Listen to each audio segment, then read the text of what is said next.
സന്തോഷിക്കുന്നു. നമുക്ക് ഇയ്യോബിനെ കുറിച്ചാണ് കേൾക്കാൻ കഴിഞ്ഞത്. വളരെ അനുഗ്രഹീത സന്ദേശമാണ്. ഇയ്യോബ് എന്ന വാക്കിന് 5 വിധ അർത്ഥങ്ങളുണ്ടെന്നുള്ള കാര്യം നമ്മൾ എല്ലാവരും അറിഞ്ഞിരിക്കണം. അതിന്റെ ആക്ഷരിക അർത്ഥം എന്ന് പറയുന്നത് ഹെയ്റ്റഡ്, വെറുക്കപ്പെട്ടവൻ എന്നാണ് ആക്ഷരിക അർത്ഥം. അതായത് ഒരു എബ്രായ വാക്കിന് ആക്ഷരിക അർത്ഥമുണ്ട്, ആത്മീക അർത്ഥമുണ്ട്, അതുപോലെ തന്നെ സൊസൈറ്റി നൽകുന്ന അർത്ഥമുണ്ട്, വ്യാഖ്യാനാർത്ഥമുണ്ട്. അങ്ങനെ 5 വിധ ജ്ഞാനാർത്ഥമുണ്ട്.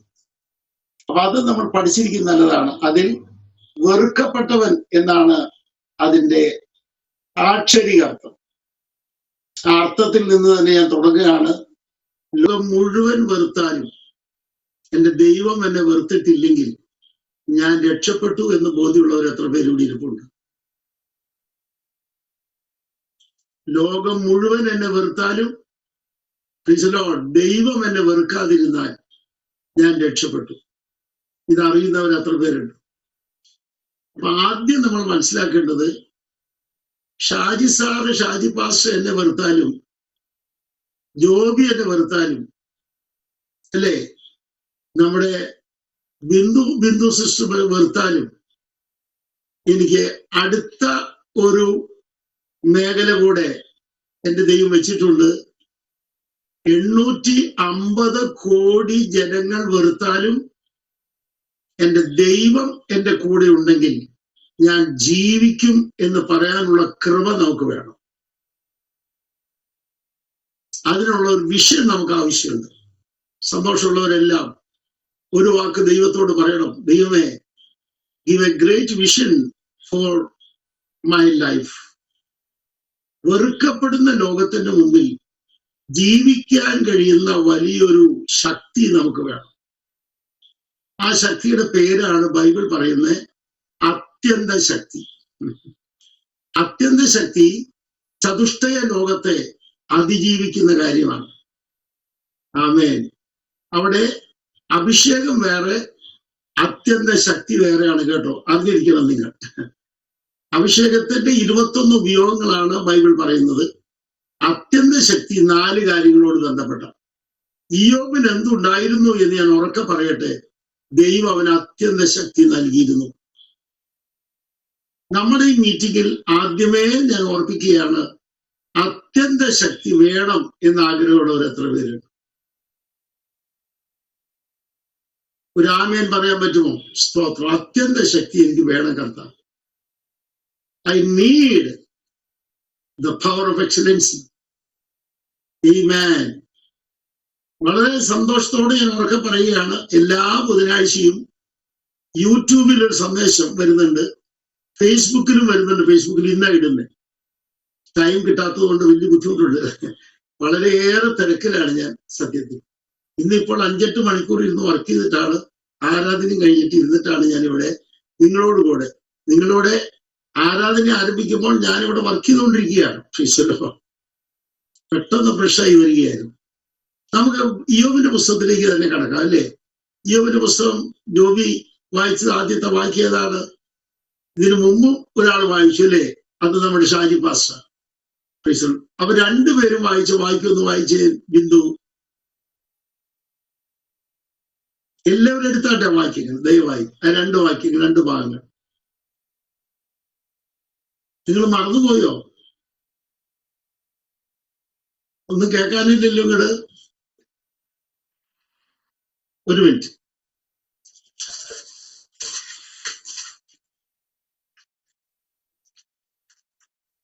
പറയാമോ?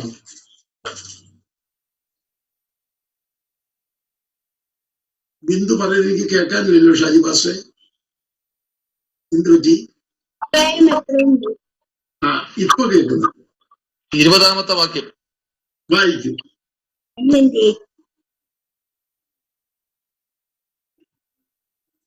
1-ാം അധ്യായം 20-ാം വാക്യം 13 മുതൽ 18 വരെയാണ് പറഞ്ഞത്. 17 വരെയുള്ള വാക്യങ്ങൾ.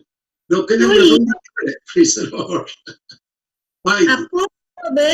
എഴുന്നേറ്റ് വസ്ത്രം കീറി തല ചിരിച്ച് സാഷ്ടാംഗം വീണ് നമസ്കരിച്ചു. ഈ വസ്ത്രം കീറുന്ന പ്രോഗ്രാം പുതിയ നിയമത്തിൽ പുതിയ നിയമവിശ്വാസികൾക്കുണ്ടോ? എന്നാൽ പഴയ നിയമ വിശ്വാസികൾക്ക് 2 യുഗത്തിലും അതുണ്ട് എന്ന കാര്യം അറിഞ്ഞിരിക്കണം. അതിന്റെ പശ്ചാത്തലം സമയം ഉണ്ടെങ്കിൽ ഞാൻ പിന്നെ പറഞ്ഞുതരാം. നിങ്ങൾ അറിഞ്ഞിരിക്കണം, പഴയ നിയമത്തിലെ 2 യുഗങ്ങളിൽപ്പെട്ടവർക്കും വസ്ത്രം കീറുന്ന പ്രോഗ്രാം ഉണ്ട്. അവരുടെ കഷ്ടതയിൽ, അവരുടെ വേദനയിൽ, അവരുടെ തീവ്ര തീഷ്ണതയിൽ, വലിയ ശക്തിയേറിയ പ്രതിസന്ധികളിൽ ഒക്കെ വസ്ത്രം കീറുന്ന പ്രോഗ്രാം ഉണ്ട്. പക്ഷെ പുതിയ നിയമത്തിൽ ഏതെങ്കിലും ഒരു ദൈവഭക്തൻ വസ്ത്രം കീറിയതായിട്ട് നിങ്ങൾ വായിച്ചിട്ടുണ്ടോ? ആരെങ്കിലും ഓർമ്മയിലുണ്ടോ പുതിയ നിയമത്തിൽ ഒരു ദൈവദാസൻ വസ്ത്രം കീറി വിഷമിച്ചതായിട്ട്? പറയാമോ ജോബി? പൗലോസും ബർന്നബാസും.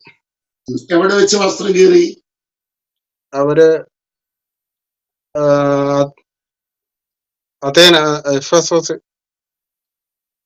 അങ്ങനെയൊന്നും പറഞ്ഞാൽ ഞാൻ സമ്മതിക്കില്ല. തിരുവെഴുത്ത പറയേണ്ടത്. സങ്കല്പം പറയുന്നത് തെറ്റാണ്. അതിനെ ബൈബിൾ പറയുന്ന റൂട്ടാണ് പ്രിസംപ്ഷ്വസ് റൂട്ട് എന്നതിന് ബൈബിൾ പേരിയിരിക്കും. അങ്ങനെയല്ല, ഇന്നടത്ത് അത് ഉണ്ടെന്ന് പറയാൻ കഴിയണം. നമുക്ക് ഉണ്ടെങ്കിൽ സന്തോഷമേ ഉള്ളൂ.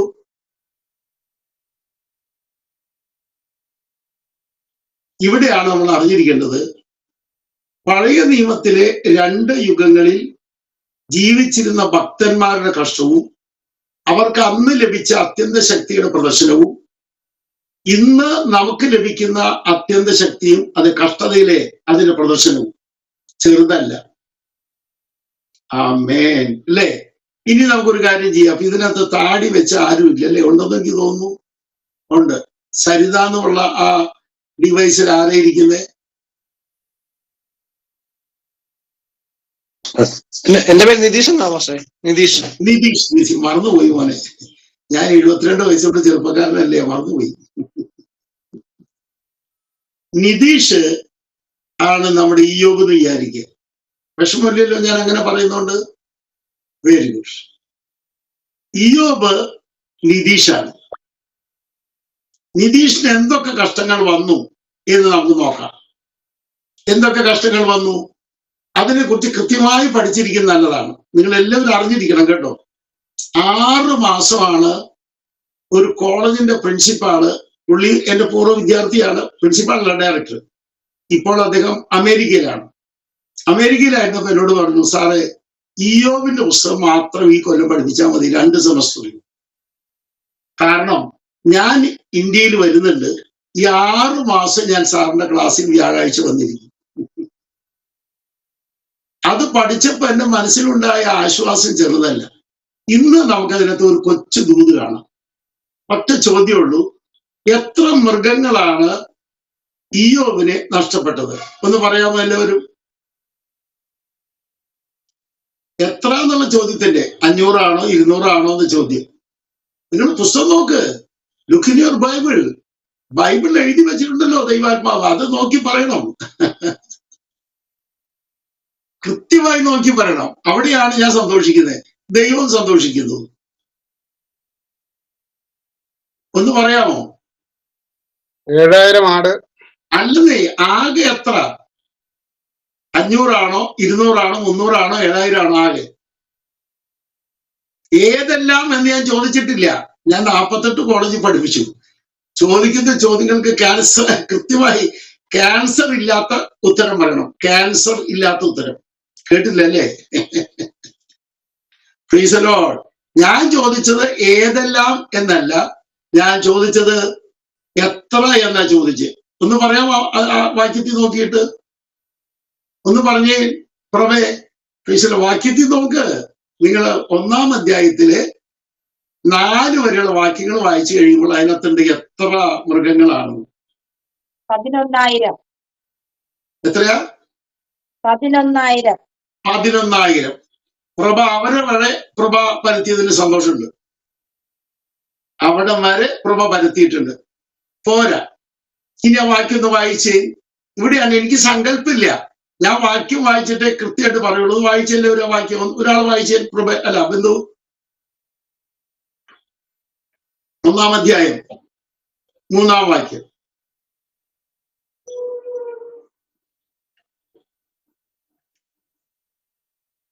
ആരും വായിക്കാനില്ലേ?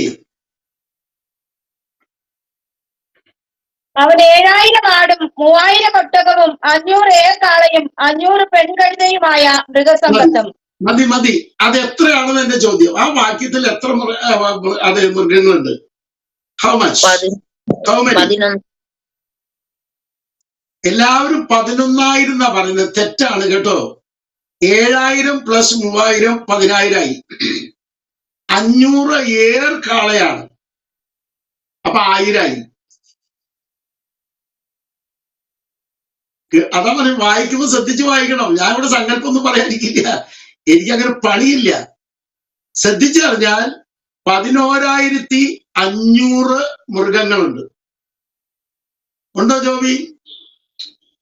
ഒന്ന് വായിച്ചേ പുറമെ. ആ വാക്യം മുഴുവൻ ഒന്ന് നിർത്തി വായിക്കണം. സ്പീഡിൽ വായിക്കണ്ട, വായിച്ച്.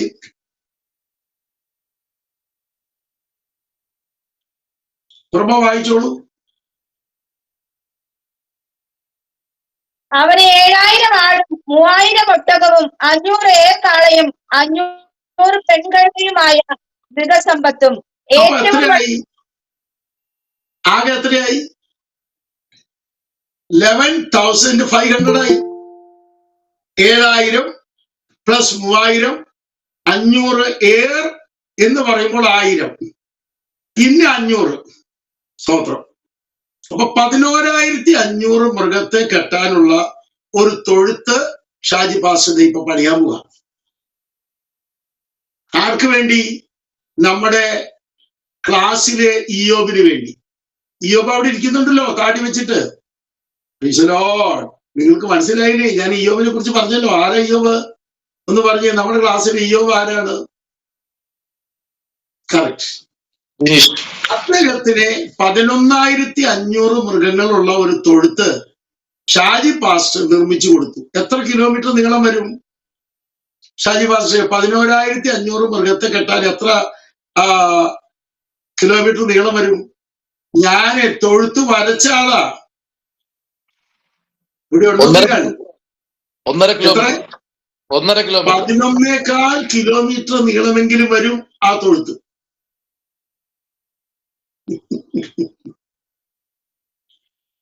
ഞാനായിരിക്കുന്നത് കടക്കുന്നില്ല. 8 മൂലയുള്ള ഒരു കെട്ടിടം ഞാൻ വരച്ചു കൊടുത്തു. അത് തിരുവല്ലയിൽ പണിതു. ആ കെട്ടിടത്തിന്റെ പ്ലാൻ എഞ്ചിനീയർമാർ വാങ്ങിച്ച് 12 സ്ഥലത്ത് പണിതിട്ടുണ്ട് ഇപ്പൊ. അത് വെച്ചോണ്ട് എന്റെ ചെറിയ അറിവിൽ, ഞാനൊരു ഉപദേശിയല്ലേ, ഞാൻ എഞ്ചിനീയർ അല്ലല്ലോ, ഞാൻ എഞ്ചിനീയറിംഗ് പഠിച്ചിട്ടില്ല, പക്ഷെ വരച്ചു കൊടുത്തിട്ടുണ്ട് പല കെട്ടിടങ്ങൾ. എന്റെ ചേട്ടന്റെ കെട്ടിടം വരച്ചു കൊടുത്ത് ഞാനാ. ഇവിടെ ഇരിക്കുന്ന നിങ്ങളോട് ഞാൻ ചോദിക്കുക ഒറ്റ ചോദ്യം. നമ്മുടെ തങ്കം ആന്റി ആ മോന്റെ വീട്ടിൽ ചെന്നു, നമ്മുടെ ഇയോബിന്റെ വീട്ടിൽ ചെന്നു. രാവിലെ ചെന്നപ്പോൾ 11,500 മൃഗങ്ങൾ 3 അറ്റാക്കിനാൽ അവസാനിച്ചിരിക്കുകയാണ്. തങ്കമാന്റിയുടെ ചങ്ക് പിളർന്നിട്ട് കൈവച്ചിട്ട് പൊന്നു മോനെ എന്തൊരു നഷ്ടം ഇത്. How can you suffer? ഇതെങ്ങനെ സഹിക്കാൻ നിനക്ക് കഴിയും? ഇതേപോലെ തന്നെയാണ് പ്രഭ ചോദിക്കുന്നു, ബിന്ദു ചോദിക്കുന്നു, ജോബി ചോദിക്കുന്നു, എല്ലാവരും ചെന്ന് ചോദിക്കുക ഇതെങ്ങനെ സഹിക്കും? ഒരു ആട് ചത്താൽ പിറ്റത്തെ ഞായറാഴ്ച സഭായോഗം മുടക്കുന്ന പുള്ളികളുണ്ട്.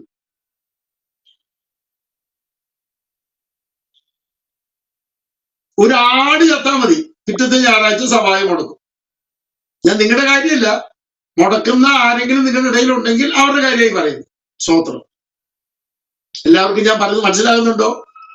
എന്നിട്ട് ചെന്ന് പറയുന്ന സാക്ഷി എന്തായിരിക്കും? എങ്ങനെയായിരിക്കും? തങ്കമായിട്ട് ഒരു പാട്ടൊക്കെ ഇല്ലേ, കഷ്ടങ്ങൾ സാരമില്ല നമ്മൾ പാടുന്ന. പക്ഷെ ഇയ്യോബ് അങ്ങനെയല്ല. എന്റെ ദൈവം എനിക്ക് തന്നു, എന്റെ ദൈവം എടുത്തു, അവന്റെ നാമം മഹത്വപ്പെടട്ടെ. എന്റെ ചോദ്യം, ഇയ്യോബിന്റെ ഗ്രന്ഥത്തിൽ നിന്ന് നിങ്ങളുടെ സാക്ഷ്യത്തിന്റെ മോർഫി മാറ്റാൻ പറ്റുമോ? Can you change your morphe in your witness and in your testimony? നിങ്ങൾ സാക്ഷിയായിട്ട് നിൽക്കുന്ന സമയത്ത് സഭയിൽ സാക്ഷിയായി നിൽക്കുന്നത് വേറെ, നാട്ടുകാരുടെ മുമ്പിൽ നിൽക്കുന്നത് വേറെ. ഈ 2 സ്ഥലത്ത് നിങ്ങൾക്ക് കൃത്യമായി അത്യന്ത ശക്തിയുള്ള ഒരു ദൈവപൈതലാണ് ഞാനെന്ന് പ്രദർശിപ്പിക്കാൻ പറ്റുമോ? ഇവിടെയാണ് ദൈവവും ഞാനും തമ്മിൽ കഷ്ടങ്ങളിലെ ബന്ധം സ്ഥാപിക്കേണ്ടത്. ആഗ്രഹമുള്ളവർ എത്ര പേരുണ്ടെന്ന് എന്റെ ചോദ്യം. ദൈവവും ഞാനും തമ്മിൽ കഷ്ടങ്ങളിലെ ബന്ധം, റിലേഷൻ, ഇത് സ്ഥാപിക്കാൻ ദൈവം ആഗ്രഹിക്കുന്നു. ഈ ഒരു ചോദ്യത്തിന് ഉത്തരം ഒന്ന് ആർക്ക് പറയാൻ പറ്റും? സന്തോഷമുള്ളവർ എത്ര പേരുണ്ട്? ഞാനും എന്റെ ദൈവം തമ്മിൽ കഷ്ടങ്ങളിലെ ബന്ധം സ്ഥാപിക്കണമെന്ന ദൈവത്തിന്റെ ആഗ്രഹം. അത് ആഗ്രഹമുള്ളവർ എത്ര പേരുണ്ട്? എന്റെ കഷ്ടങ്ങൾ വരുമ്പോൾ, എന്റെ വേദനകൾ വരുമ്പോൾ, എന്റെ ദുഃഖങ്ങൾ വരുമ്പോൾ ഞാനും എന്റെ കർത്താവും തമ്മിൽ വലിയ ഫ്രണ്ട്സ് ആണെന്ന് എന്റെ അയൽവാസി അറിയണം, എന്റെ നാട്ടുകാരറിയണം, എന്റെ വീട്ടുകാരറിയണം, എന്റെ പാസ്റ്റർ അറിയണം, എന്റെ വിശ്വാസികൾ അറിയണം. ഇതാണ് ദൈവത്തിന്റെ പ്ലാൻ. ആമേൻ. പക്ഷെ നമ്മൾ എന്താ ചെയ്യുന്നത്? യേശുവിന്റെ നാമത്തിൽ ഇപ്പോൾ ബന്ധനം അഴിയുന്നില്ല. ഇയ്യോബിന്റെ ബന്ധനം അഴിഞ്ഞോ മോനെ? ഇയ്യോബിന്റെ ബന്ധനം യേശുവിന്റെ നാമത്തിൽ അഴിച്ചിട്ട് അഴിഞ്ഞോ? 14 മുറിവുകളാണ് ഉണ്ടായിരിക്കുന്നത്. 14 മുറിവുകൾ. ശ്രദ്ധിച്ചാൽ അറിയാം. അതൊക്കെ അഴിയുന്ന 42-ാം അധ്യായത്തിലല്ലേ? അല്ലേ? എത്ര നാളത്തെ പ്രാർത്ഥന കഴിഞ്ഞിട്ട് അത് അഴിഞ്ഞത്? സ്തോത്രം. ഉടൻ അഴിഞ്ഞെങ്കിൽ മാത്രമേ ഞാനും ദൈവമായിട്ട് ബന്ധമുള്ളൂ എന്ന് സ്ഥാപിക്കുന്ന പ്രോഗ്രാം അല്ല. എന്റെ ദൈവത്തിന് ഇഷ്ടത്തിന് അഴിയുന്ന സമയം വരെ ഞാനും ദൈവമായി ബന്ധമുണ്ടെന്ന് ലോകം അറിയണം. അതിലുപരി എന്റെ ദൈവം സന്തോഷിക്കണം. അതിനാഗ്രഹമുള്ളവർ എത്ര പേര്? എന്റെ ദൈവം ഒന്ന് സന്തോഷിക്കണമെന്ന് ആഗ്രഹിക്കുന്നവർ എത്ര പേരുണ്ട്? ഇനി ഷാജി പാസ്റ്റർക്ക് നിങ്ങൾക്കൊക്കെ അറിയാമെങ്കിൽ ഷാജി പാസ്റ്റർക്ക് തൊട്ടടുത്ത് അറിയുന്ന ഒരു പാസ്റ്റർ, പേര് പറയില്ല, നിങ്ങളുടെ ജില്ലയിലുണ്ട്. സ്തോത്രം. കൊറ്റാമത്തെ IPCയുടെ സെൻട്രൽ കൺവെൻഷൻ കിടക്കുക.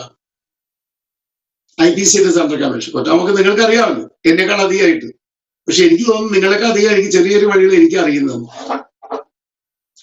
തിരുവനന്തപുരത്ത് അത്രയ്ക്ക് അധികം സഞ്ചരിച്ച് ഞാൻ അവിടെ. ആ കൺവെൻഷൻ പ്രസംഗം കഴിഞ്ഞ് ഞാൻ വിശ്രമിച്ചത് സുനിലിന്റെ വീട്ടിലാണ്. 11:30 ആയപ്പോ സുനില് ഒരു സഹോദരനെ കൊണ്ടുവന്നു. താടി നീട്ടി, മുടി നീട്ടി. നിങ്ങളൊക്കെ അറിഞ്ഞിരിക്കണം, മരണം വരെ അറിഞ്ഞിരിക്കേണ്ട ഒരു ദൂത ഇന്ന് ഞാൻ പറയുന്നത്. കൊണ്ടുവന്നു. അവൻ ആരാന്ന് പറയണ്ടേ? കേരളത്തിൽ നിറഞ്ഞ കൺവെൻഷൻ ഉള്ളവൻ. അത്ഭുത രോഗശാന്തി ശുശ്രൂഷ കേരളത്തുകാര് നേരിട്ട് കണ്ടതാണ്. അവന്റെ കൺവെൻഷനിൽ നേരിട്ട് കണ്ടതാണ്. ഒത്തിരി വിടുതലുകൾ നേരിട്ട് കണ്ടതാണ്, ഞാൻ അറിയുന്നുണ്ട്. ആ ചെറുപ്പക്കാരനാണ് താടി നീട്ടി, മുടി നീട്ടി അവിടെ വന്നിരിക്കുന്നത്. കൺവെൻഷൻ കഴിഞ്ഞപ്പോൾ ഇവൻ ചെന്ന് സുനിലിനോട് പറഞ്ഞു, നമ്മുടെ പാസ്റ്റങ്ങൾ ഒന്ന് കണ്ട് സംസാരിക്കാൻ വല്ല ചാൻസ് ഉണ്ടോ? അങ്ങനെ 11:15 ഞാൻ യാത്ര ചെയ്ത് കൺവെൻഷൻ പ്രസംഗിച്ച് ക്ഷീണിച്ചിരിക്കുക. എങ്ങനെയെങ്കിലും കിടന്നോട്ടെ എന്ന് വിചാരിച്ചിരിക്കുക. കാരണം നാളെ അതിരാവിലെ എഴുന്നേറ്റ് പോകണം. നിങ്ങൾക്കറിയാലോ, കൊറ്റാമത്തുനിന്ന് തിരുവനന്തപുരം റെയിൽവേ സ്റ്റേഷൻ എത്തുന്നത്. റെയിൽവേയില് 6:30 ട്രെയിൻ ബുക്ക് ചെയ്തിരിക്കുക. എനിക്ക് ബാംഗ്ലൂരിൽ നിന്ന് പ്രസംഗിക്കേണ്ടതാ. അപ്പൊ ഞാൻ അത്രയും തരില്ല. ഞാൻ എന്ത് ചെയ്തു? അദ്ദേഹമായിട്ട് സംസാരിക്കാൻ തീരുന്നു. അങ്ങനെ വന്നതല്ലേ. 3:30 വരെയാണ് ഷാജി പാസ്റ്റർ സംസാരിച്ചത്. അവന്റെ കെട്ട് വചനം പറഞ്ഞപ്പോഴഴിഞ്ഞത്.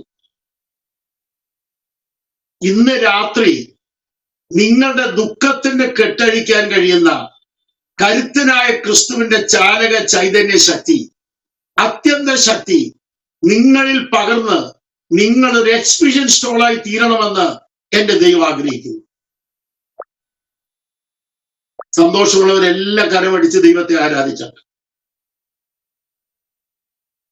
ഒന്നിച്ച് കരമടിച്ച് ദൈവത്തെ ആരാധിച്ചാൽ ഒരു എക്സ്പിഷൻ സ്റ്റോളായി ദൈവം നിങ്ങളെ ഉപയോഗിക്കാൻ പോകുകയാണ്. വീരപ്രവർത്തികളുടെ പുൾപിറ്റിലെ ശുശ്രൂഷ മാത്രമല്ല എക്സ്പിഷൻ സ്റ്റോൾ. അത് കത്തോലിക്കർക്കുണ്ടല്ലോ, യാക്കോബക്കാർക്കുണ്ടല്ലോ, അത് മതങ്ങൾക്കുണ്ടല്ലോ. ഗുരുവായൂരുണ്ടല്ലോ, ഇല്ലേ? പക്ഷെ ഇത് ക്രിസ്തുവിൽ ചാരി നിൽക്കുന്ന ബന്ധം. ദൈവം തെറ്റിദ്ധരിച്ചിരുന്ന ആളുകൾ നമ്മുടെ ഉപദേശിമാരൊക്കെ പ്രസംഗിക്കുന്ന കേൾക്കുന്നത് എപ്പോഴെന്നറിയാമോ? ഷാജി പാസ് കൺവെൻഷൻ അടിച്ചു വിചാരിക്കുക, സ്തോത്രകാഴ്ച കഴിഞ്ഞിട്ട് ഒരാൾക്ക് പ്രാർത്ഥിക്കാൻ കൊടുക്കും. അപ്പോൾ പറയും, ഇങ്ങനെ പറയുന്നേ, ഇന്ന് രാത്രിയിലെ കൺവെൻഷൻ ശുശ്രൂഷിക്കുന്ന ദൈവദാസന് അത്ഭുതങ്ങൾ നടക്കാൻ വേണ്ട അത്യന്ത ശക്തി കൊടുക്കണേ. ഞാൻ ആദ്യം പറയില്ലേ, ബൈബിളിലില്ല. കൺവെൻഷന് പ്രസംഗിക്കാനുള്ള അത്യന്ത ശക്തിയല്ല, രോഗശാന്തിക്കുള്ളത് അത്യന്ത ശക്തിയല്ല. അതാ അവന് പറ്റിയത്. അവന് കൺവെൻഷൻ പ്രസംഗിക്കാനുള്ള ശക്തി ഉണ്ടായിരുന്നു. അതെന്താ എടുത്ത് നിങ്ങളൊന്ന് വായിച്ച് അപ്പോസ്തല പ്രവൃത്തി 6-ാം അധ്യായം 8-ാം വാക്യം വായിക്കും. ബൈബിൾ ശരിക്കും പഠിക്കണം. അപ്പൊ നമ്മുടെ മനസ്സ് മാറും. വായിച്ച്.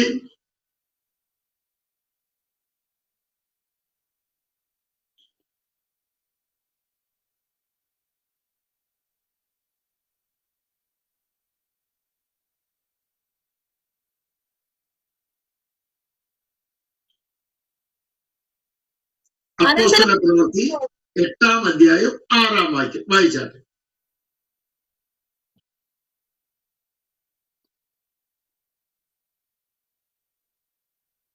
എല്ലാവരും വായിക്കണം കേട്ടോ, ബൈബിൾ വായിക്കണേ. മഹാരാജാവിന്റെ പുസ്തകമാണ് വായിക്കുന്നത്, നോട്ട് എഴുതുകയല്ല.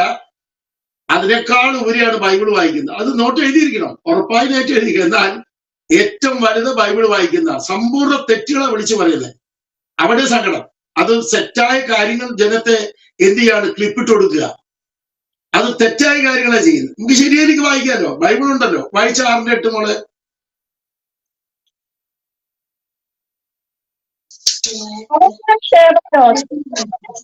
നിറഞ്ഞവനായി ജനത്തിൽ വലിയ അത്ഭുതങ്ങളും അടയാളങ്ങളും ചെയ്തു. അപ്പൊ വലിയ അത്ഭുതവും വലിയ അടയാളങ്ങളും നടക്കാൻ എന്ത് വേണം?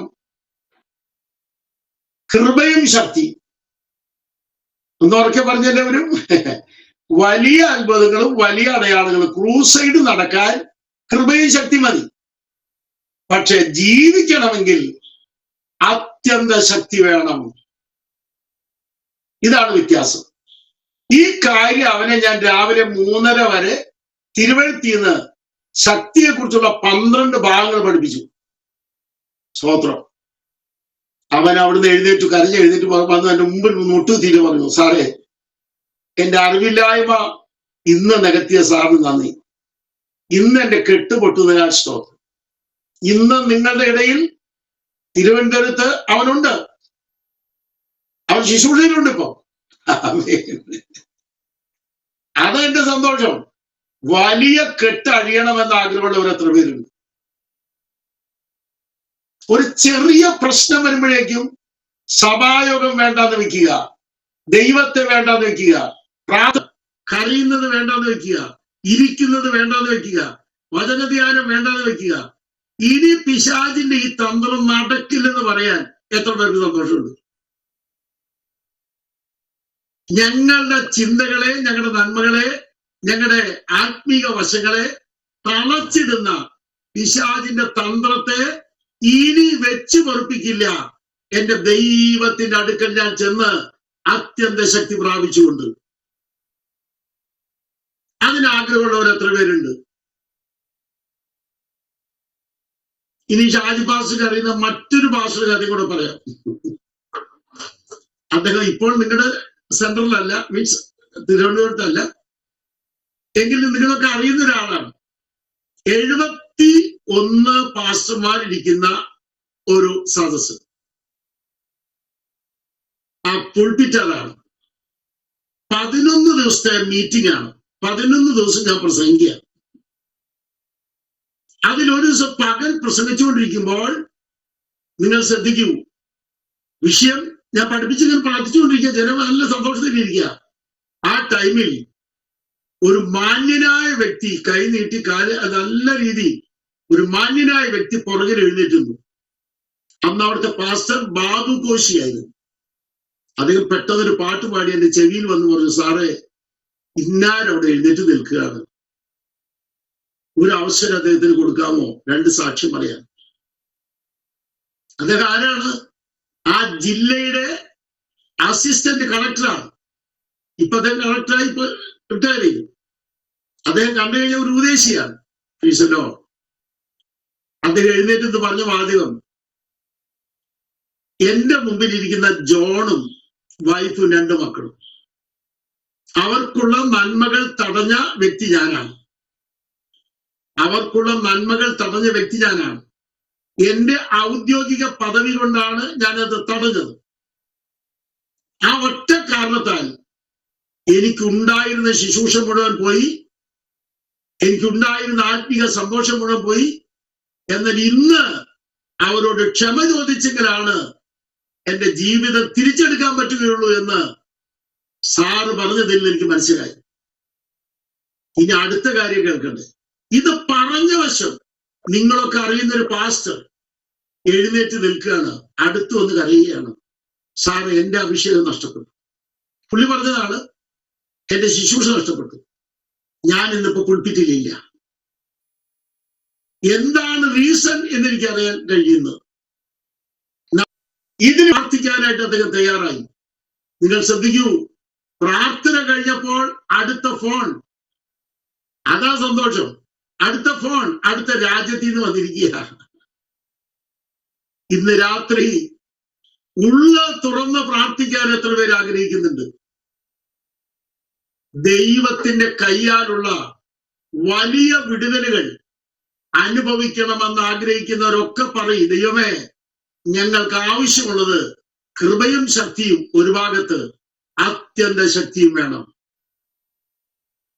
ഇത് ആവശ്യമുള്ളവരെല്ലാം കൈകൾ ഉയർത്തിയോ, കൈകൾ മലർത്തിയോ, കൈകൾ കൂപ്പിയോ, അതൊക്കെ നിങ്ങളുടെ ഇഷ്ടം. ഒരു വാക്ക് ദൈവത്തോട് പ്രാർത്ഥിച്ചാൽ, ദൈവമേ ഇത് 2 ഞങ്ങൾക്ക് വേണം, ഇടത്തും വലത്തുമായി. കൃപയും ശക്തിയും ശുശ്രൂഷയ്ക്ക് പുൽപ്പിറ്റിൽ വേണം. എന്നാൽ അതെ, അന്ത്യം വരെ നിലനിൽക്കാൻ ഞങ്ങൾക്ക് വേണ്ടത് അത്യന്ത ശക്തിയാണ്. അറിയുന്നവരെല്ലാം കൈയടിച്ച് ദൈവത്തെ ആരാധിച്ചാൽ, അറിയുന്നവരെല്ലാം ദൈവത്തെ ആരാധിച്ചാൽ, ഇത് 2 ഈ ഇന്നത്തെ മീറ്റിംഗിൽ വേണമെന്ന് ഉറപ്പുള്ളവരെല്ലാം ദൈവത്തോട് പറഞ്ഞാൽ, ദൈവം ഇത് 2 ഞങ്ങൾക്ക് വേണം.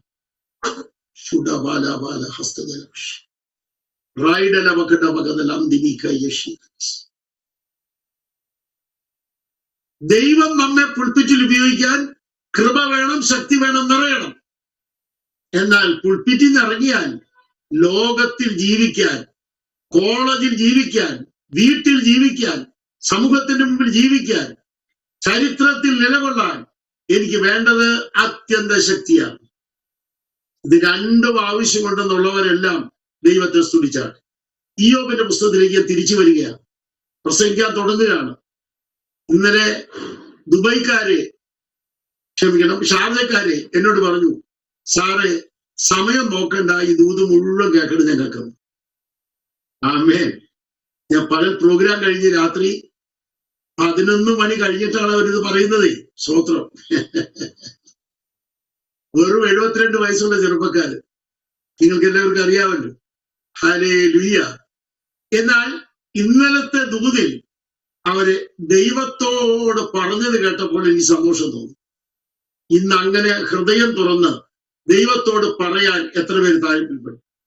ഇയ്യോബിന്റെ പുസ്തകത്തിൽ ഇന്ന് 2ാം ഭാഗത്തേക്ക് വരികയാണ്. 1, 11,500 മൃഗങ്ങൾ നഷ്ടപ്പെട്ടു. അത് 3 അറ്റാക്കിലാണ് നഷ്ടപ്പെട്ടത്. ഇങ്ങനെ കൃത്യമായി നമുക്കൊന്ന് പഠിക്കാം. ദൈവത്തിന്റെ കാര്യത്തിൽ ഹല്ലേലൂയ. കേട്ട് പ്രസംഗിക്കുന്ന ആളല്ല ഞാൻ ദൈവം വായിച്ച് പ്രസംഗിക്കുന്ന ആളാണ്. അതുകൊണ്ട് എനിക്ക് ഒരു ബുദ്ധിമുട്ടുമില്ല.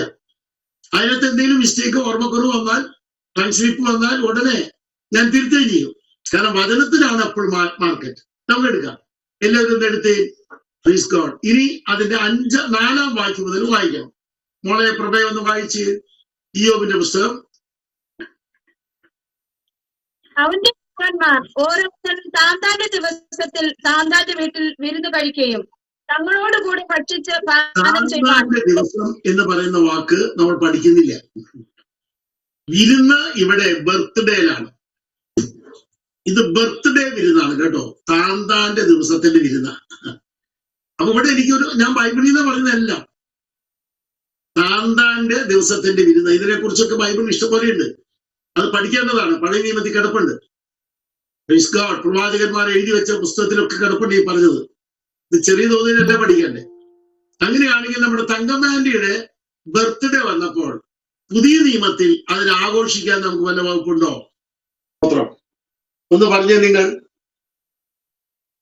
പുതിയ നിയമത്തിൽ ബർത്ത്ഡേക്ക് പുതിയ നിയമ വിശ്വാസികൾക്ക് അവസരം ഒരുക്കിയതൊന്നും നമ്മൾ കണ്ടിട്ടില്ല. അത് തെറ്റാണെന്ന് പുതിയ നിയമം പറഞ്ഞിട്ടില്ല, ആഘോഷിച്ചതും പറഞ്ഞിട്ടില്ല. സ്തോത്രം. ഞാൻ പറഞ്ഞ വാക്ക് ശ്രദ്ധിക്കുക. പുതിയ നിയമ വിശ്വാസികൾക്ക് ആഘോഷിക്കാനായിട്ട് ആജ്ഞയില്ല, ആഘോഷിച്ച രംഗമില്ല, ആഘോഷിക്കാൻ പാടില്ല എന്ന ആജ്ഞയുമില്ല. ആമേൻ. അങ്ങനെ തങ്കമാൻഡി വിചാരിച്ചു എന്തായാലും ഇന്ന് ചങ്ക് വെച്ച് എന്റെ ബർത്ത്ഡേക്ക് ഒരു ആഘോഷം. അങ്ങനെ ഷാജി പാസ്റ്ററോട് വിളിച്ചു പറഞ്ഞു ചർച്ചയെല്ലാം വരണമെന്ന് പറഞ്ഞു.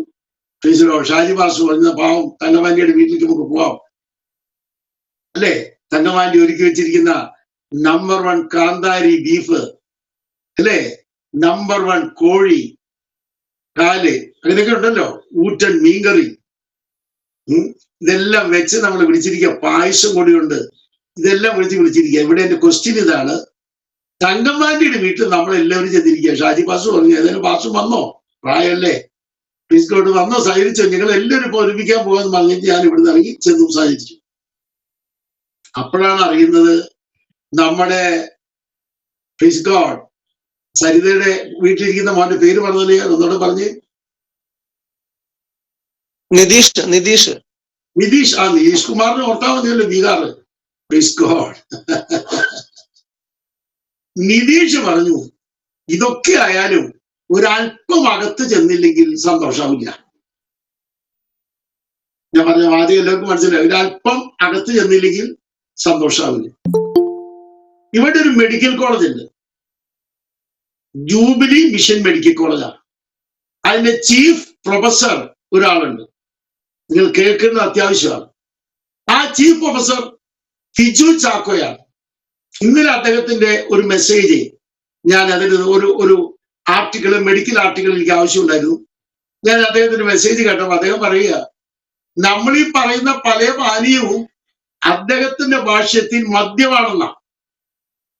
My Lord. യൂട്യൂബിൽ കിടപ്പുണ്ട്. അദ്ദേഹത്തിന്റെ ഭാഷ്യത്തിൽ അത് മദ്യമാണ്. നമ്മൾ മദ്യം അല്ലാതാക്കാൻ വേണ്ടി ഒരുപാട് പാടുപെടുന്നുണ്ട്. അദ്ദേഹം വ്യക്തമായി പറയുന്നുണ്ട് അത് മദ്യമാണ്. അപ്പൊ നമ്മുടെ ടീച്ചറോ ആ മോൻ എന്ത് ചെയ്തു, നിതീഷ് എന്ത് ചെയ്തു, നമുക്കൊരല്പം ഒന്ന് സേവിക്കാം. ഇത് പറഞ്ഞപ്പോൾ നമ്മുടെ ജോബി പറഞ്ഞു അത് കുഴപ്പമില്ല, നമുക്കൊരല്പം കഴിക്കാം.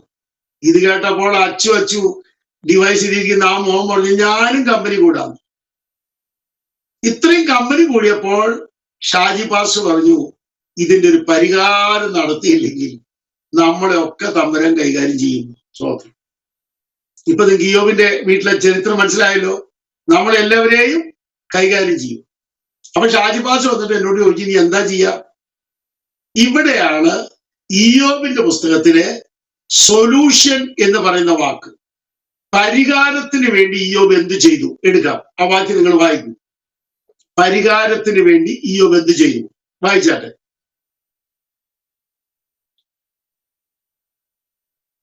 എന്നാൽ ബിരുദ നാളുകൾ പട്ടം തികയുമ്പോൾ ഇയ്യോബ് പക്ഷേ എന്റെ പുത്രന്മാർ പാപം ചെയ്ത് ദൈവത്തെ പാപം ചെയ്തിട്ടുണ്ടാകാം എന്ന വാക്ക്, അതായത് നേരത്തെ പറഞ്ഞ് ഒരല്പം സേവിച്ചിട്ടുണ്ടാകാം എന്ന് കരുതിയിട്ട് അവൻ എന്ത് ചെയ്തെന്ന്, യാഗം നടത്തി. ഇത് സംബന്ധിച്ച് നിങ്ങൾ നന്നായി അറിയണം. ആ കാലത്ത് ഗോത്ര പൗരോഹിത്യം ഇല്ലാത്ത കാലമാണ്, കുടുംബത്തിലെ പുരോഹിതൻ മാത്രമാണ്. അങ്ങനെയെങ്കിൽ തലമുറകൾക്ക് വേണ്ടി കുടുംബത്തിന് വേണ്ടിയും യാഗം നടത്താനുള്ള പുരോഹിതനായി അന്ന് പൗരോഹിത്യ നിയമം എഴുതപ്പെടാത്ത കാലത്ത്, ഇയ്യോബിന്റെ പുസ്തകത്തിന്റെ എഴുത്തൊക്കെ ഞാൻ പിന്നെ പറഞ്ഞുതരാം, സമയമൊക്കെ പിന്നെ പറഞ്ഞുതരാം. വില്യം ഗേറ്റ്സിന്റെ കലണ്ടർ തുടങ്ങി പല കലണ്ടറുകളുണ്ട്. ബി വാർഫീൽഡിന്റെ കലണ്ടർ തുടങ്ങി ഒത്തിരി കലണ്ടറുകളുണ്ട്. ആ നില കലണ്ടറല്ലേ ഞാൻ ഇപ്പൊ പറയുന്നത്. അത് എഴുതിയ ടൈമൊക്കെ പറഞ്ഞുതരാം, സാഹചര്യങ്ങളൊക്കെ പറഞ്ഞുതരാം. കലണ്ടറിൽ ഞാൻ മാറ്റി വെക്കുന്നു. ഇയ്യോബിന്റെ ചരിത്രത്തിന്റെ സമയം കുടുംബ പൗരോഹിത്യം മാത്രമേ ഉള്ളൂ, ഗോത്ര പൗരോഹിത്യം ഇല്ലാത്ത കാലമായിരുന്നു. അന്ന് ഇയ്യോബ് കുടുംബത്തിന് വേണ്ടി പുരോഹിതനായി യാഗം നടത്താൻ തയ്യാറായെങ്കിൽ, ആമേൻ ആമേൻ, പരിഹാരത്തിന് വേണ്ടി തയ്യാറുള്ളവർ എത്ര പേരുണ്ടെന്ന് എന്റെ ചോദ്യം. നമ്മുടെ കയ്യിൽ ഇന്ന് 66 ഗ്രന്ഥങ്ങൾ ഇരിക്കുകയാണ്. 66 ഗ്രന്ഥങ്ങൾ ഇരിക്കുകയാണ്. 21 വിധ കഴുകൽ. ഞാൻ എന്റെ പുസ്തകത്തിൽ എഴുതിയിട്ടുണ്ട്. യെശയ്യാവിന്റെ പുസ്തകം നിങ്ങൾക്ക് അറിയാമല്ലോ, 704 പേജുള്ള ബുക്ക്. അതിനകത്ത് 21 വിധ കഴുകൽ എഴുതിയിട്ടുണ്ട് ഞാൻ. നിങ്ങൾ ശ്രദ്ധിക്കുക, അതെല്ലാം കിട്ടിയ ശേഷമാണ് നമ്മൾ ഇത് പഠിക്കുന്നത്.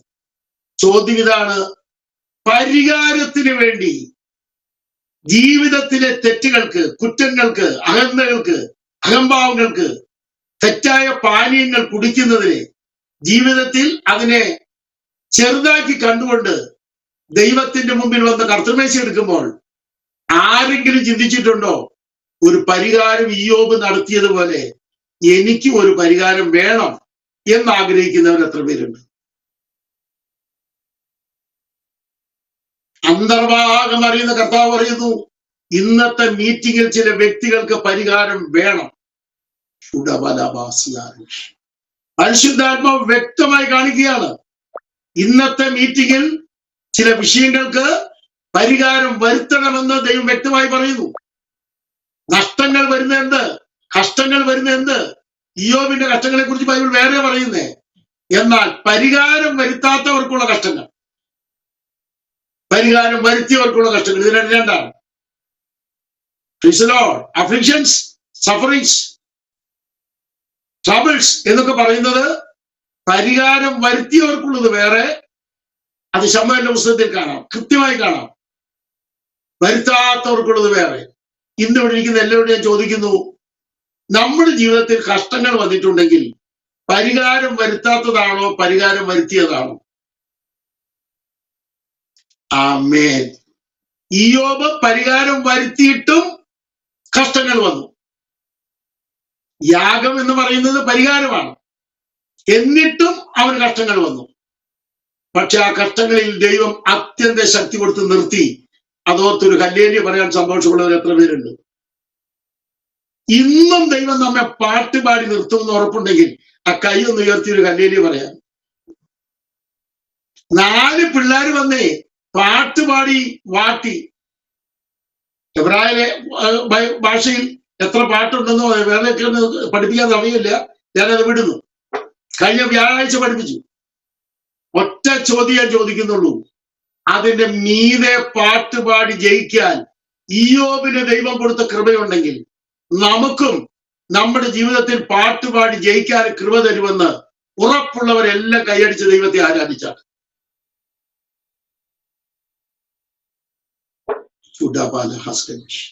പരിഹാരം നടത്തിയിട്ടും എന്റെ വീട്ടിൽ കഷ്ടം വരുന്നുണ്ടെങ്കിൽ, പരിഹാരം വരുത്തിയിട്ടും എന്റെ ജീവിതത്തിൽ കഷ്ടം വരുന്നുണ്ടെങ്കിൽ, അതിന് പാട്ടുപാടി ജയിക്കാൻ എന്റെ ദൈവം എന്നെ അനുവദിക്കുമെന്ന് ഉറപ്പുള്ളവരെല്ലാം കൈയടിച്ച് ദൈവത്തെ സ്തുതിച്ച് ആരാധിച്ചാൽ എന്റെ കർത്താവ് എന്നെ അനുവദിക്കും. പുതിയ നിമിത്തത്തിന്റെ തെളിവുകളൊക്കെ ഉണ്ട്. വിശ്വസിക്കുന്നവരെല്ലാം കൈയടിച്ച് ദൈവത്തെ ആരാധിച്ചാൽ. പാട്ടുകളെ കുറിച്ച് നിങ്ങൾ ബൈബിളിൽ പഠിക്കണം. യെശയ്യാവിന്റെ പുസ്തകത്തിൽ 20 പാട്ടുകളാണ്.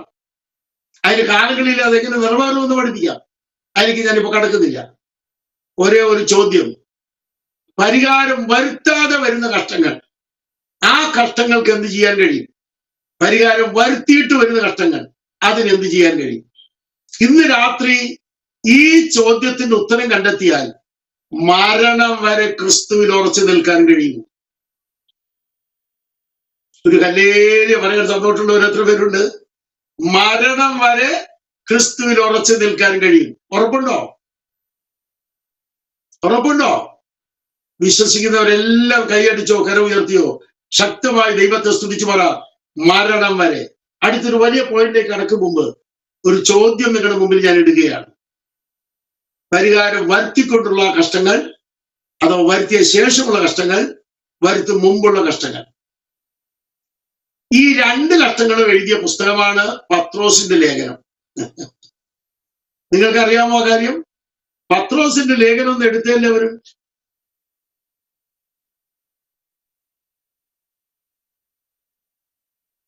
നിങ്ങൾ ഇരിക്കുകയാണെങ്കിൽ ഇങ്ങനെ പ്രസംഗം വരും. പക്ഷേ ഞാനിവിടെ ഒരു വർക്ക് ഇവിടെ ചെയ്ത് നിർത്തിയിരിക്കുക. ഫീസല്ലോ ഇത് കഴിഞ്ഞിട്ട് വീണ്ടും ചെയ്യാൻ. ഹല്ലേലൂയ. നിങ്ങളുടെ ഇരിപ്പ് കാണുമ്പോൾ ഇതെല്ലാം പഠിപ്പിക്കണം തോന്നുന്നുണ്ട്. ഷാജി പാസ്റ്റർ 1 പത്രോസ് എടുത്താട്ടെ. 1 പത്രോസ് 4-ാം അധ്യായം എടുത്ത എല്ലാവരും. അതിന്റെ 12-ാം വാക്യം മുതൽ ഒന്ന് വായിച്ച മക്കളെ.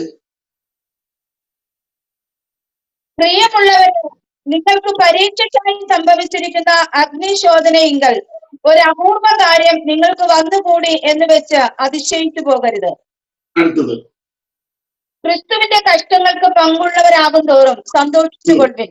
അങ്ങനെ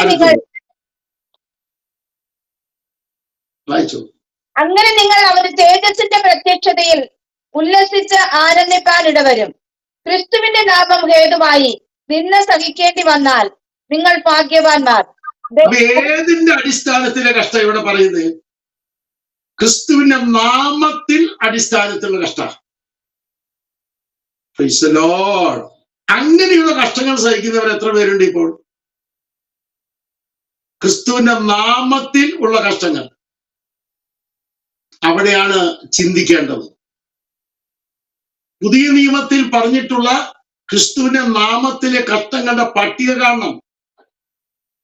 വിശദീകരിക്കാൻ നേരം എടുക്കുന്നില്ല. അങ്ങനെയുള്ള കഷ്ടങ്ങളിൽ നമ്മൾ അതിനെ അതിജീവിക്കാൻ ആവശ്യമായ അത്യന്ത ശക്തി നമ്മുടെ ദൈവത്തിൽ നിന്ന് വാങ്ങണം. ഉദാഹരണം ഞാൻ പറയാം. നമ്മുടെ പ്രഭ എന്ന സഹോദരിയുടെ പ്രഭ മുഴുവൻ കളയാൻ വേണ്ടി ഞാൻ ഇതാ കുത്താൻ തീരുമാനിച്ചിരിക്കുക. പ്രഭ വിഷമിക്കണ്ട കേട്ടോ. നല്ല പ്രഭയിലിരിക്കുന്ന സമയത്ത് പ്രഭയുടെ ഹൃദയത്തിന്റെ പ്രഭ മുഴുവൻ അപ്രഭമാക്കാൻ, അതില്ലാതാക്കാൻ സൂപ്പർ ഒരു ഫോൺ അങ്ങോട്ട് വിളിച്ച് ചെയ്യാൻ. ഇതാണ് പിശാചിന്റെ തന്ത്രം. ഞായറാഴ്ച ആരാധിച്ച് സന്തോഷിച്ച് പ്രൈസ് ദി ലോർഡ് പോകുന്ന വഴിക്ക് ദുഷ്ടൻ ഒരു വ്യക്തിയെ കൊണ്ടുവന്ന് മുമ്പിലിടും. എന്നാലും ബിന്ദു, ഇങ്ങനൊരു ബിന്ദു ഇടണ്ടായിരുന്നില്ല, എന്റെ ചങ്ക് നടത്തിയില്ല ബിന്ദു, ഇത്രേ പറഞ്ഞിട്ടുള്ളൂ. അപ്പൊ ചോദ്യമായി, അപ്പൊ സംശയമായി. ആ ഒറ്റ സംസാരം 2.5 മാസം നീണ്ടു നിന്നു. ഇവിടെ ഉണ്ടെല്ലാവരും. ആ ഒറ്റ ബിന്ദു എന്നുള്ളൊരു കുത്ത്, എന്നാലും ബിന്ദു ഇതുപോലൊരു ബിന്ദു ഇടണ്ടായിരുന്നില്ല എന്ന ഒറ്റ വാചകം 2.5 മാസത്തെ വഴക്ക്. 50 കൊല്ലം കർത്താവിന്റെ വയലിൽ ശുശ്രൂഷിച്ചതിന്റെ ചെറിയൊരു പരിചയത്തിൽ നിന്ന് ഇപ്പൊ ഇത് പറയുന്നു കേട്ടോ. വഴിയിൽ വെച്ച് ആരാധന കഴിഞ്ഞ് വഴിയിൽ വെച്ച് ഒരു ടോക്ക് നടന്നതിന് 2.5 മാസം വഴക്ക് തീർക്കാൻ ഒരു പാസ്റ്റർ നടക്കേണ്ടി വന്നു. അപ്പൊ പിശാചെന്താ? ഉള്ള പ്രഭ കളയാൻ വേണ്ടി വലിയ മെത്തോഡിയ, വലിയ നോയ്മേറ്റ, അതിന്റെ അർത്ഥം പറയാൻ സമയമെടുക്കുന്നില്ല. 2 വിധ തന്ത്രങ്ങളാണ് ബൈബിൾ പറഞ്ഞിരിക്കുന്നത് പുതിയ നിയമത്തിൽ. അത് രണ്ടും വിശാലമാണ്. 43 ഐറ്റമാണ് അവൻ ഇറക്കുന്നത്. ഇതിറക്കുമ്പോൾ അതിജീവിക്കാൻ വേണ്ടത് അത്യന്ത ശക്തിയാണ്. ഹല്ലേലൂയ പറയാൻ സന്തോഷമുള്ളവർ എത്ര പേരുണ്ട്? ദൈവമേ, എനിക്ക് ഇന്ന് രാത്രി അതിനെ അതിജീവിക്കാൻ അത്യന്ത ശക്തി തരണമേ. ക്രിസ്തുവിന്റെ നാമത്തിലുള്ള കഷ്ടങ്ങൾ അതിജീവിക്കാൻ അത്യന്ത ശക്തി തരണമേ. താല്പര്യമുള്ളവരെല്ലാം കൈകൾ മലർത്തിയോ, ഹൃദയം ഉയർത്തിയോ? നിങ്ങൾക്ക് പ്രാർത്ഥിക്കാൻ ഒരു വാക്ക് ദൈവത്തോട് മനസ്സോടെ, മനസ്സ് തുറന്ന് പ്രാർത്ഥിച്ചാൽ, ഓപ്പൺ ഹൃദയത്തോടെ പ്രാർത്ഥിച്ചാൽ, ആ പാസ്റ്റർ പ്രാർത്ഥിച്ചതുപോലെ തന്റെ അഭിഷേകം നഷ്ടപ്പെട്ടത് പ്രൈസ് ദി ലോർഡ് അറിയുന്നില്ല ആളുകൾ. ഒരു ഉദാഹരണം പറയുമ്പോൾ നിങ്ങൾക്ക് മനസ്സിലാകും. എന്നും കുളിക്കാനായിട്ട് ഒരു ബ്രാഹ്മണൻ, നിങ്ങൾക്കറിയാം ഈ മുടി ഇവിടെ കെട്ടിവെക്കുന്നതിന് എന്താ ഷാജി പാസ്റ്റർ പറയും? ഇവിടെ പണ്ട് ബ്രാഹ്മണൻ കെട്ടിവെച്ചിരുന്ന മുടി ഇവിടെ എന്താ പറയുന്നത് എനിക്കറിയില്ല. കുടിമ. അതന്നെ കുടുംബ. കറക്റ്റ്.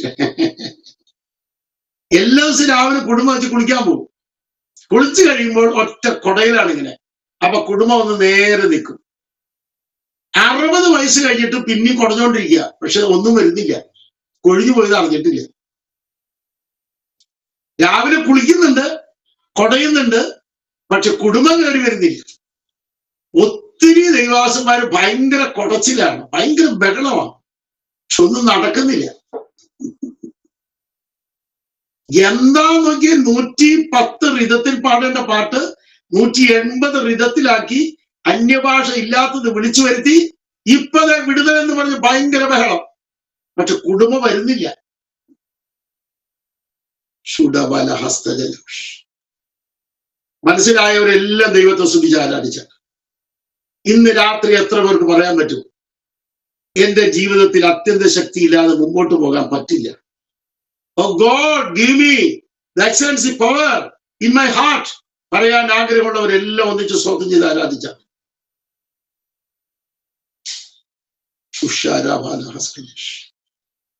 ഒത്തിരി പേർക്ക് കുടുംബം ഇല്ലെന്നുള്ള വിവരം അറിഞ്ഞിട്ടില്ല. അഭിഷേകം കൊഴിഞ്ഞു പോയത് അറിഞ്ഞിട്ടില്ല. കൃപാവരം കൊഴിഞ്ഞു പോയത് അറിഞ്ഞിട്ടില്ല. കൃപ കൊഴിഞ്ഞു പോയത് അറിഞ്ഞിട്ടില്ല. നല്ല പദങ്ങൾ കൊഴിഞ്ഞുപോയി. നാട്ടുകാർ വിളിക്കുന്ന പല പദങ്ങളാണ് ഇപ്പൊ കയറി വരുന്നത്. വൊക്കാബുലറി വരെ മോശമായി, പദകോശം മോശമായി. അതും അവൻ അറിഞ്ഞിട്ടില്ല. എന്തൊക്കെയാ വിളിച്ചു പറയുന്നത്? പച്ചത്തെറി പറയാൻ ഒരു ബുദ്ധിമുട്ടില്ലാത്ത വിശ്വാസികളായി മാറിയിരിക്കുക. കാരണം എന്താ? കൃപ പോയി, കൊഴിഞ്ഞു പോയത് അറിഞ്ഞിട്ടില്ല. എന്നാൽ ഇന്ന് രാത്രി തിരിച്ചു വരേണ്ടവർ ഇതിനകത്തുണ്ടെന്ന് പരിശുദ്ധാത്മാവിൽ ഞാൻ ശക്തമായിട്ട് ഓർപ്പിക്കുന്നു. ഉടബല ഹസ്തജലംഷ്. മനസ്സിലായവരെല്ലാം ഒന്നിച്ച് സ്തോത്രം ചെയ്ത് ആരാധിച്ചു. ദൈവത്തിന് മുമ്പിൽ തെളിച്ചു പറയാൻ പറ്റുമോ? ദൈവം അന്ന് തന്ന കൃപ എന്നെ ഇന്നുണ്ടെന്ന്, ദൈവം അന്ന് തന്ന കൃപാവരം എന്നിൽ ഉണ്ടെന്ന്, ദൈവം എനിക്ക് അന്ന് തന്ന ദൈവശക്തി എനിക്ക് ഇതിൽ ഉണ്ടെന്ന് ഉടബല ഭക്ഷ്യ പറയാൻ പറ്റുമോ? ഇല്ലെങ്കിൽ ഇന്ന് തന്നെ മാനസാന്തരപ്പെട്ട്, ഇന്ന് തന്നെ ദൈവത്തിന് മുമ്പിൽ കണ്ണുനീരോടെ ഹൃദയം തുറന്ന് പറയും, ദൈവമേ, കൊഴിഞ്ഞു പോയത് ഞാൻ അറിഞ്ഞില്ല, കൊഴിഞ്ഞു പോയത് ഞാൻ അറിഞ്ഞില്ല. എന്തെങ്കിലുമൊക്കെ വിളിച്ചു പറയുന്ന രീതിയിലേക്ക് ഞാൻ വന്നിരിക്കുകയാണ്. എന്തെങ്കിലുമൊക്കെ കൊടച്ചിൽ നടത്തി ആരാധനയിൽ ഞാൻ ആരാധിക്കുന്നുണ്ടെന്ന് തെളിയിക്കുന്ന രംഗത്തേക്ക് വന്നിരിക്കുക. ആ പരിപാടി ഒന്ന് നിർത്തണം എന്ന് ആഗ്രഹമുള്ളവരെല്ലാം ദൈവത്തെ സ്തുതിച്ച് ആരാധിച്ചാണ്.